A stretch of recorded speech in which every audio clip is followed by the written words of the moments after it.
Ram Ram. India news Haryana देख रहे हैं आप। मेरा नाम है आरती अग्रावत और आज हमारे बीच जो शख्स मौजूद हैं उन्होंने हरियाणा की म्यूज़िक इंडस्ट्री में अपना काफ़ी नाम कमाया है। उनके गाने लोगों के सिर चढ़कर बोलते हैं, फैंस उनके गानों पे झूम उठते हैं। लेकिन आज वो उन्हीं गानों की वजह से एक अलग तरीके से चर्चा में। स्वागत करते हैं मासूम शर्मा जी का। स्वागत है आपका। मासूम जी, पिछले कुछ दिनों में जो भी कुछ आपके साथ घटा है उसके बाद आपने लाइव आकर अपने फैन से बातचीत करने की भी कोशिश की। इस पूरे सिनारियो को किस तरह देखते हैं, क्योंकि इस पूरे सिनारियो में ये भी देखा गया कि कहीं ना कहीं आपने किसी एक शख्स को टारगेट करने की भी कोशिश की है। अब क्या हुआ कि पिछले कुछ दिनों से चर्चाएं थी कि भाई हरियाणा में जो है हरियाणा सरकार गन कल्चर के ऊपर कोई एक्शन लेने वाली है।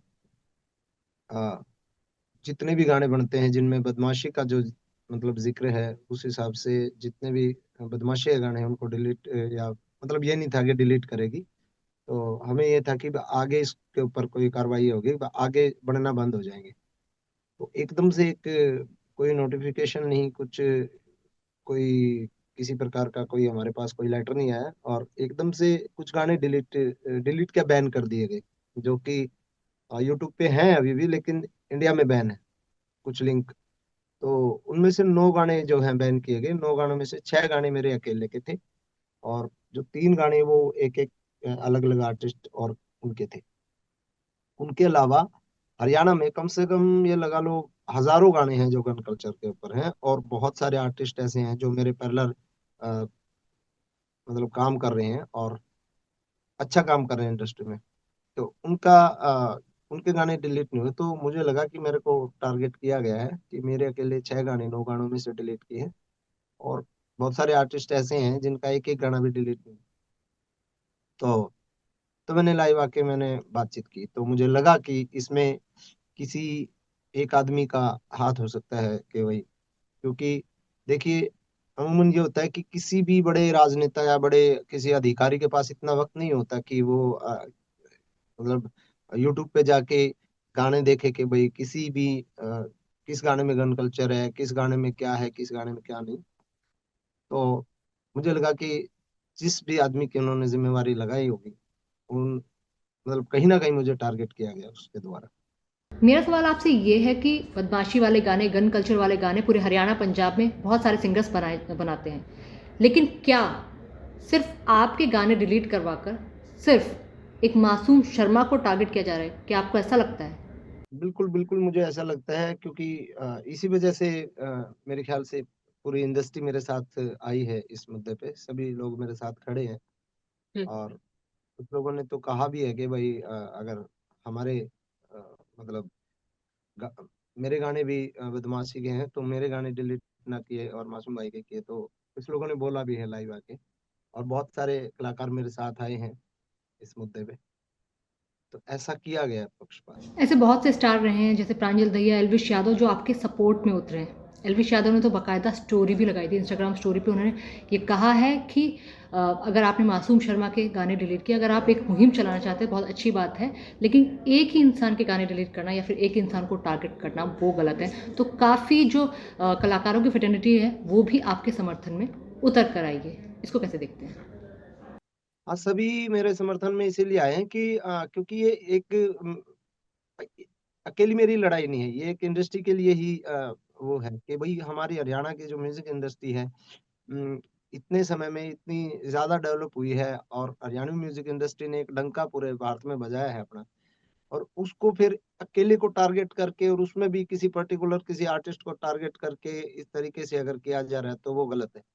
मैं इस पहल का स्वागत करता हूँ। मैं खुद भी यह चाहता हूँ कि इस तरीके का अश्लीलता जो है इंस्टाग्राम पे और यूट्यूब पे बहुत सारी ओटीटी प्लेटफॉर्म पे जो अश्लीलता जो चल रही है, उस अश्लीलता के खिलाफ भी भारत सरकार संज्ञान ले और उस पे काम करे।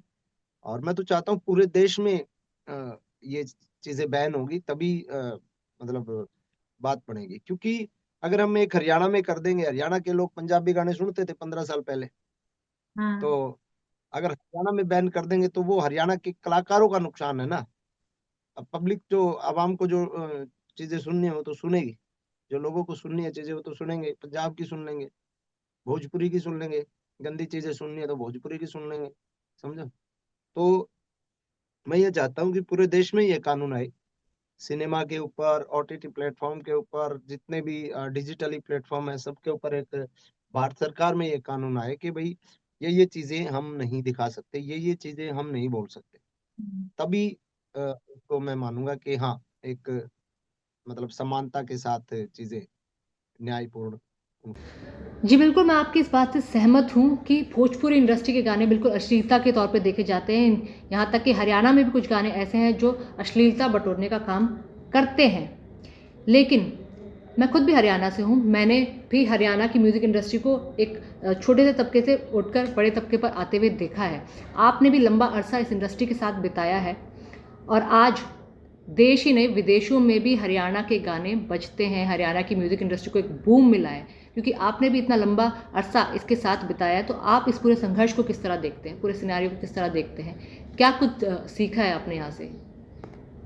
देखिए, मैं अकेला नहीं हूँ। जितने भी हरियाणा में हाँ, आप जितने भी अकेले लोगों नहीं, ने लेकिन काम आप भी किया उस है, चीज का हिस्सा रहे हैं, तो आप बखूबी जानते होंगे, आपने सबका देखा है। जो स्ट्रगल है, जैसे हमारे टाइम से जो पहले थे, अ, राम निर्मला जी थे, अपने रामकेश जीवनपुरिया जी थे, और विकास कुमार जी थे, केडी भाई थे, बहुत सारे आर्टिस्ट जो हैं हमारे, जो टाइम से काम कर रहे हैं, उससे पहले काम कर रहे हैं, उनका संघर्ष इतना खतरनाक रहा है कि भाई हमारे पास अगर हम रिकॉर्डिंग के लिए कहीं जाते थे तो हम बसों में धक्के खा के जाते थे।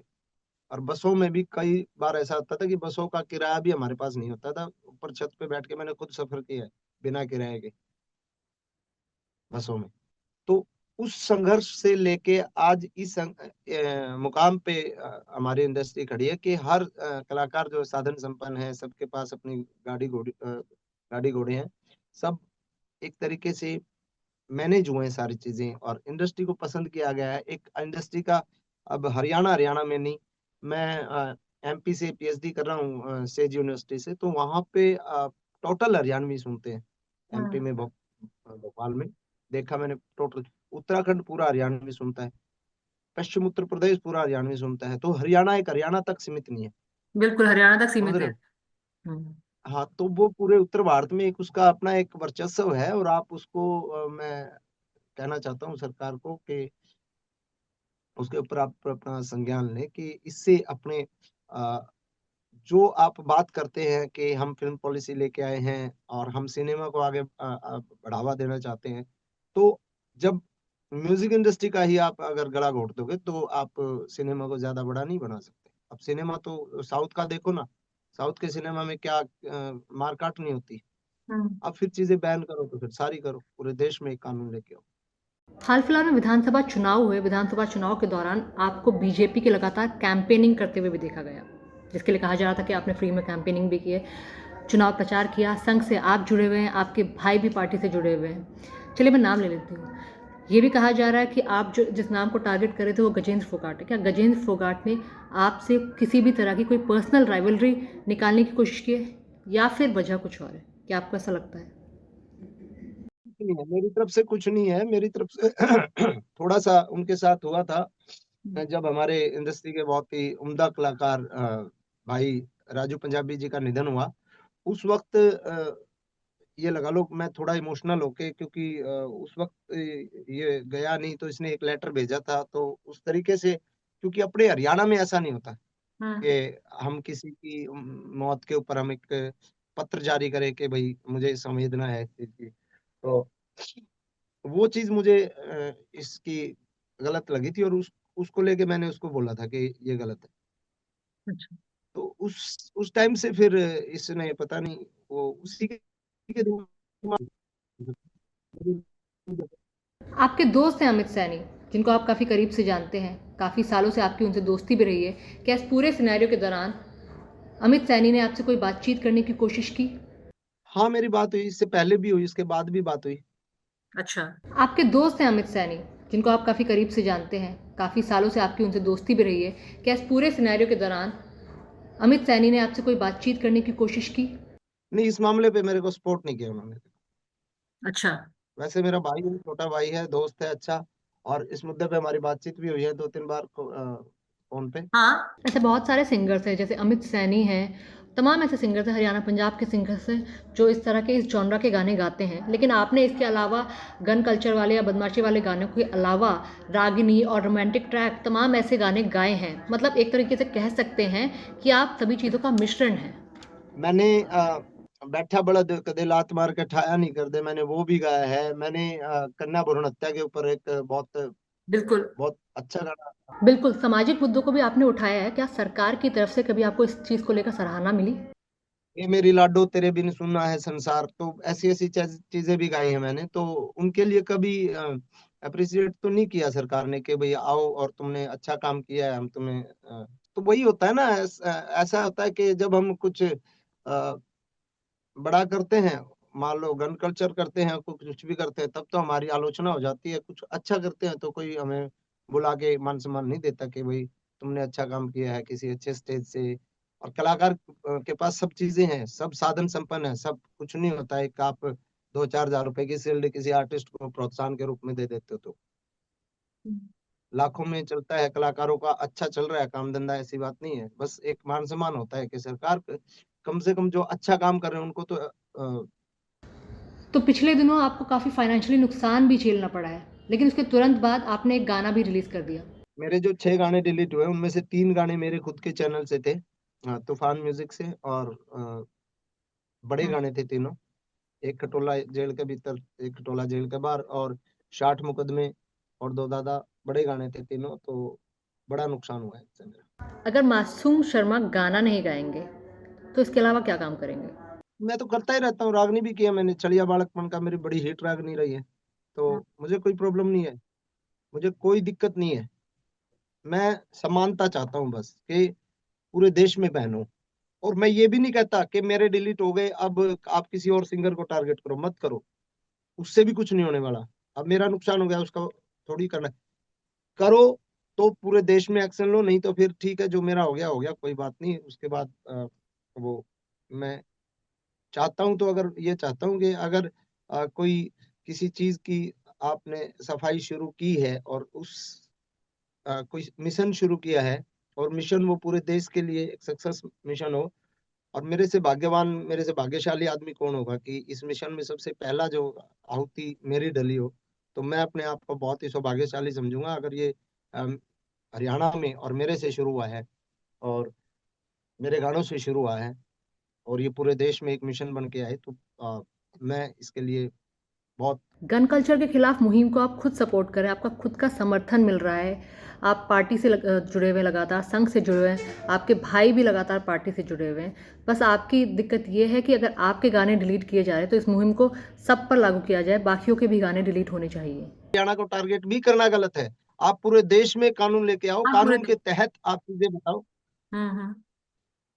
कानून के तहत आप चीजें बताओ कि ये गलत है, ये ठीक है, ये शब्दावली आप यूज नहीं कर सकते, या फिर आप इस तरीके के सीन यूज नहीं कर सकते, आप गन यूज नहीं कर सकते। उस तरीके के फिर एक सिनेमा भी तैयार होगा उस तरीके से। फिर आप केरला का सिनेमा, अब पुष्पा फिल्म में तो आप हजारों लोगों को कत्लेआम इस तरीके से दिखाया जाता है, बिल्कुल स्मगलिंग जो होता है, तस्करी जो दिखाई जाती है, हाँ ठीक सिनेमा है, में तो हर वास्तव तरीके तरीके से से दिखाया जाता है बिल्कुल, चाहे वो दिखाया बॉलीवुड। जाता है ना। तो ये भी तो, ये छोटा सिनेमा है, सिनेमा एक बड़े लोगों की एक बड़ी एक इंडस्ट्री है।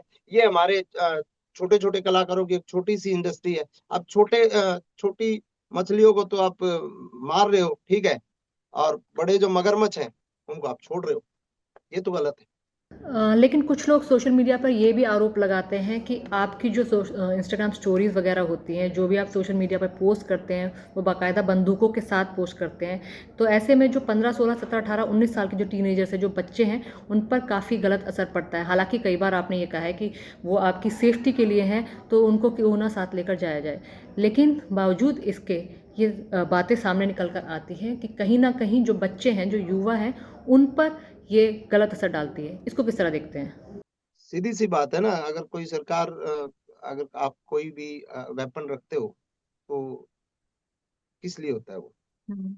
तो मतलब उस चीज़ को आप गलत नहीं मानते अगर बंदूकें दिख भी रही हैं, क्योंकि जैसा कि आप कह रहे हैं कि वो आपकी सिक्योरिटी के लिए हैं, तो आप उस चीज़ को गलत नहीं मानते हैं। तो उस चीज गलत को क्या है, अगर आपको सरकार द्वारा एक आपके पास लाइसेंसी गन है, आप उसको अगर अपने घर पे संदूक में रख के जाओगे तो फिर क्या फायदा, लेके रखिए भाई वो। ठीक अच्छा। उसको अपनी हाँ जेब में रखो, अपने पास रखो हमेशा, वो बिल्कुल। अपनी सुरक्षा के लिए है। तो इसके साथ साथ अपने शुरुआती संघर्ष को किस तरह देखते हैं? आप ज़मीन से उठकर आए हैं, लगातार इतने साल दिए हैं, अब मासूम शर्मा एक बड़ा नाम हो चुका है। तो शुरुआत के संघर्ष के दिनों को किस तरह याद करते हैं? किस तरह ज़मीनी तौर पे आपको संघर्ष करना पड़ा था? देखिए, सफर बहुत संघर्षशील रहा, और मतलब खासकर जब कोई गलत उसमें चक्रव्यूह में जब हम फंस जाते हैं, तो संघर्ष के दिनों की याद हमें आती है। हम्म। जैसे फिलहाल जो चल रहा है, और उस दौरान जो चीजें मेरे साथ। आपके लिहाज से आपकी लाइफ का वो टर्निंग पॉइंट कौन सा रहा है जिसको देखकर आप कहेंगे कि हाँ, इसने मेरी ज़िंदगी बदल दी? नहीं, ऐसे किससे धीरे धीरे सब अपने आप होता गया। मैंने कभी ये नहीं सोचा कि मुझे क्या बनना है। मुझे कभी मैं, क्योंकि मेरे जो आइडियल इस तरीके के लोग रहे हैं कि जो जिनका नाम बड़ा था, वो फाइनेंशियली उनकी कोई बड़ी, कोई बॉलीवुड में या कोई बड़ी गाड़ियां वाड़ियां, वो चीजें उनकी नहीं रही। मेरे आइडियल जो है भगत रामनिवास जी और मास्टर सतबीर जी हैं। तो वो एकदम साधारण रूप से उन्होंने काम किया, और कभी ये सोचा ही नहीं कि हमें बनना क्या है, करना क्या है। वो निरंतर अपना कार्य करते रहे इस अपनी पूरे दिशा में। सिनेरियो के दौरान, ये पूरी कंट्रोवर्सी के दौरान आपको सबसे ज़्यादा सपोर्ट कहाँ से मिला? फैमिली से, फ्रेंड से या फिर आपके फैन्स? इसमें मेरे को सबसे ज्यादा जो सपोर्ट मिला, अपने जो प्रशंसक है मेरे, हाँ जो ऑडियंस। मेरे चाहने वाले हैं, जो मैंने कमाया है, सच में जो मेरी कमाई है, उन लोगों ने इतना प्यार दिया, इतना प्यार दिया कि मतलब मैं, जो मैंने कमाया है, सच में जो मेरी कमाई है, उन लोगों ने इतना प्यार दिया, इतना प्यार दिया कि मतलब मैं बयां नहीं कर सकता, इतना इस प्यार। पूरे सिनेरियो में सबसे अच्छी बात यह है कि आपकी ऑडियंस, आपके जो फैन्स हैं, वो खुद ही टारगेट कर रही है कि आपके साथ जो कुछ भी हुआ है वो काफ़ी गलत हुआ है। तो मेरी आवाज के साथ एक आवाज बन के खड़े हैं ना, मैं उनका दिल से आभारी हूँ। उन्हीं का साथ है, और उन्हीं की वजह से मैं हूँ, और नहीं तो देखिए, दुनिया में हर आदमी अपनी फील्ड में काम करता है, और कोई उसमें सक्सेस हो जाता है, कोई नहीं होता। लेकिन मैं तो, मेरी ऑडियंस मेरे लिए भगवान है। इसके साथ-साथ अभी इस पूरी कंट्रोवर्सी के बाद जो भी आपके गाने डिलीट हुए, तुरंत बाद आपने एक नया गाना मर्द रिलीज़ कर दिया। कहीं इसके भी डिलीट होने का खौफ तो नहीं है? होप मुझे है ही नहीं किसी बात का। आप तो किसी बात का नहीं। खौफ मैं रखता ही नहीं अपने दिमाग में। खौफ अगर रखेंगे तो फिर हम काम नहीं कर सकते। एक तरह से ये समझा जा सकता है कि आपको फ़िलहाल के टाइम में बहुत बड़ा फाइनेंशियल सेटबैक पहुंचा है। तो इतने करोड़ों रुपए जब आपको नुकसान होता है तो उसको रिकवर कैसे कर पाते हैं? या फिर ये बहुत बड़ा धक्का सा लग जाता है? क्योंकि काफ़ी, अगर 9 गाने अगर कहे जा रहे हैं कि 9 गाने डिलीट किए गए, तो इसमें तकरीबन आपको काफ़ी करोड़ों का नुकसान हुआ होगा। तो इसको रिकवर अब करना। हैंडल तो क्या ही करना है। अब मामला क्या होता है ना, कि वैसे गाने तो आ भी जाएंगे, कोई बड़ी बात नहीं है। मैं कोर्ट केस करूंगा तो आ जाएंगे गाने। हम्म।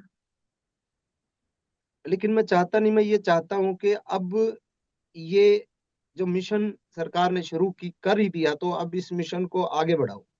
मैं नहीं अच्छा। चाहता अब वो वापस आए। कोई बात नहीं, हमारा नुकसान हो गया, अब वो आ भी जाएंगे तो जो एल्गोरिदम जो होता है, एक जो सर्चिंग भी नहीं कहेंगे उसको, जो एक तरीके से एक ग्राफ होता है ना, जो एक गाने का ग्राफ चला हुआ होता है, और फिर वहां से डिलीट होने के बाद वो ग्राफ दूसरी जगह डाइवर्ट हो जाता है, तो उससे कुछ बेनिफिट होने वाला भी नहीं है। तो अब तो मैं यही चाहता हूँ कि अब ये मिशन जो सरकार ने शुरू किया है, इस मिशन को अब सरकार आगे बढ़ाए। हम सरकार के साथ हैं बिल्कुल तहे दिल से, और हम इस फैसले का स्वागत करते हैं। जी बिल्कुल। मासूम शर्मा सरकार के साथ है। आपका फेवरेट सिंगर कौन है? जिसको देखकर आपने ये फ़ील्ड चुनी, जिसको देखकर आप इंस्पायर हुए, जिसको देखकर आपने ये सोचा कि मुझे भी सिंगर बनना चाहिए, मुझे भी कलाकार बनना चाहिए? मेरे फेवरेट सिंगर भगत रामनिवास जी हैं, जो चेतावनी शब्द गाते थे, और अच्छा। जो मास्टर सतबीर जी, जो रागनी गाते थे। दोनों ही आज इस दुनिया में नहीं है। हम्म। तो उन उनके गाने सुन के, उनके भजन सुन के, उनके रागनी सुन के ही मैं, मतलब मैंने सीखी हैं चीजें। आज से 5 साल बाद खुद को कहाँ देखते हैं, क्या करेंगे अगर ये वाले गाने नहीं करेंगे तो? फ्यूचर प्लानिंग मेरी कुछ होती नहीं, मैं बस अपना रोजाना अपना काम करता रहता हूँ और मेरी कोई फ्यूचर प्लानिंग है नहीं कि डेली भाई लाइफ। मैं पता नहीं, क्योंकि उम्मीद करें कि हम ये बने और वो बढ़ ना पाए, और भगवान ना करे हम उससे भी नीचे चले जाए, हम्म। तो फिर डिप्रेशन में आता है आदमी। तो मेरा ऐसा कुछ प्लान है नहीं, ना मैं उस तरीके की जिंदगी में, मतलब चीजें जो स्टारडम वाली मैंने फील नहीं की है, ना मैं उस तरीके में गांव में ही रहता हूँ। गांव में मेरा स्टूडियो है जहाँ पे हम बैठे हैं फिलहाल, और मैं गांव से ही अपना काम करता हूँ। और गांव में मैं बिल्कुल साधारण तरीके से वो जो मेरे से मिलने आते हैं, मेरे जो चाहने वाले हैं, उनको भी पता है, उनके बेटे ने।